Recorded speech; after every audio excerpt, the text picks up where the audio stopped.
اور اس نے خدا کی مخالفت پر اپنے آپ کو آمادہ کر لیا۔ آئیے اس جو ہے وہ پیسج کے اندر سمجھتے ہیں۔ پیدائش کی کتاب 3 باب لکھا ہے، سانپ کل دشتی جانوروں سے جن کو خداوند خدا نے بنایا تھا چلاک تھا۔ اس نے عورت سے کہا، کیا واقعی خدا نے کہا ہے کہ باغ کے کسی درخت کا پھل تم نہ کھانا؟ اب یہاں پر ایک اور چیز، شیطان جھوٹ بھی بولتا ہے۔ خدا نے نہیں کہا تھا کہ کسی درخت کا پھل نہ کھانا، خدا نے کہا تھا ایک نہ کھانا۔ اب اس نے کیا کیا؟ تمام درختوں کی ویلیو برابر کر دی، کسی درخت کا پھل نہ کھانا۔ تو خدا نے تو کہا تھا ایک کا نہ کھانا، اس نے ایک لفظ کاف سین چھوٹی ہے، کسی ایک ورڈ بدلا، اور یہ جھوٹ تھا جو یہ بول رہا تھا، ایک ورڈ بدلا تھا یہاں پر، اور اس نے ہوا کو بہکانے کی کوشش کی۔ عورت نے سام سے کہا کہ باغ کے درختوں کا پھل تو ہم کھاتے ہیں، پر جو درخت باغ کے بیچ میں اس کے پھل کی بابت خدا نے کہا ہے کہ تم نہ تو اسے کھانا اور نہ چھونا ورنہ مر جاؤ گے۔ یہ بات جو ہے نا ہوا نے درست کہی، ایک درخت کے بارے میں خدا نے جو ہے وہ کہا تھا۔ آیت نمبر 4 جس پر آپ نے غور کرنا ہے، تب سانپ نے عورت سے کہا کہ تم ہرگز نہ مرو گے، جھوٹ۔ اور دوسری بات، بلکہ خدا جانتا ہے کہ جس دن تم اسے کھاؤ گے تمہاری آنکھیں کھل جائیں گی اور تم خدا کی مانند نیک و بد کے جاننے والے بن جاؤ گے۔ یہ وہ بات تھی۔ اب یہ بلا کیا بات تھی؟ کہ خدا نے تم لوگوں کو دھوکے میں رکھا ہوا ہے، خدا تم سے چیٹ کر رہا ہے، اور خدا کو پتا ہے کہ اس ایک پھل کے اندر کتنی قوت ہے، اس ایک پھل کے اندر کتنی طاقت ہے، اور تم خدا کی مانند نیک و بد کے جاننے والے بن جاؤ گے۔ یہ تھی سوچ جو ابلیس نے ہوا کے اندر ڈالی کہ تم خدا کی مانند بن جاؤ گے۔ بڑا بننے کی جو ہے جب یہ سوچ ہوا کے اندر ڈالی گئی، پھر وہ سیٹسفائی ہوئی تھی، پھر اس نے ایگری کیا تھا، پھر وہ موٹیویٹ ہوئی، پھر اس نے جو ہے اپنے آپ کو گناہ میں گرانے کے لیے تیار کر لیا۔ جب اس نے یہ کہا، پہلے جب اس نے کہا کہ کیا خدا نے منع کیا کہ کسی باغ کے درخت کا پھل تم نہ کھانا، اس نے کہا خدا نے تو ایسا نہیں کہا، خدا نے یہ کہا کہ ایک کا پھل نہ کھانا۔ لیکن جب اس نے دوسری بار کہا کہ تم خدا کی مانند بن جاؤ گے، اب اس کی سوچ کے اندر ایک بات جو ہے وہ چلنا شروع ہو گئی کہ خدا نہیں چاہتا کہ ہم جو ہے اس کی مانند ہو جائیں۔ بڑا پن اس کے اندر آ گیا۔ اور آج بھی جو ہے، آج بھی ایسا ہوتا ہے کہ جہاں پر کسی بندے کو گرانا ہو اس کے اندر جو ہے وہ بڑا پن لے آؤ اور وہ بندہ گر جائے گا۔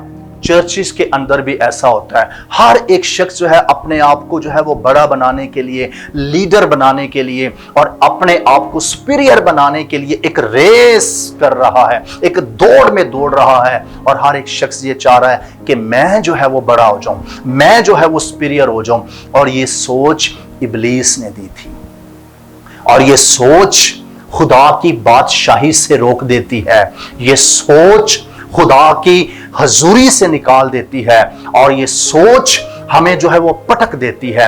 تو اس لیے میرے عزیزو، اس سوچ سے نکلنا ہے۔ مخالف مسیح وہ ہے جس کے اندر یہ تاثیر آ چکی ہے۔ وہ آپ کا کوئی رشتہ دار ہو سکتا ہے، کوئی آپ کے چرچ کا ممبر ہو سکتا ہے، کوئی خادم بھی ہو، کوئی بھی ہو سکتا ہے۔ اس لیے آؤ اس تاثیر پر غالب آؤ خدا کی پہچان سے، مسیح کی پہچان سے۔ جو مسیح کی پہچان میں بڑھتا ہے وہ اس تاثیر پر غالب آ کر وہ جو ہے وہ ان مسائل سے نکل جاتا ہے۔ May God bless you by this sermon۔ آئیے دعا کرتے ہیں۔ باپ آسمانی، تیرے بیٹے یسوع کے نام سے میں شکر گزاری کرتا ہوں ان تمام سننے والوں کے لیے۔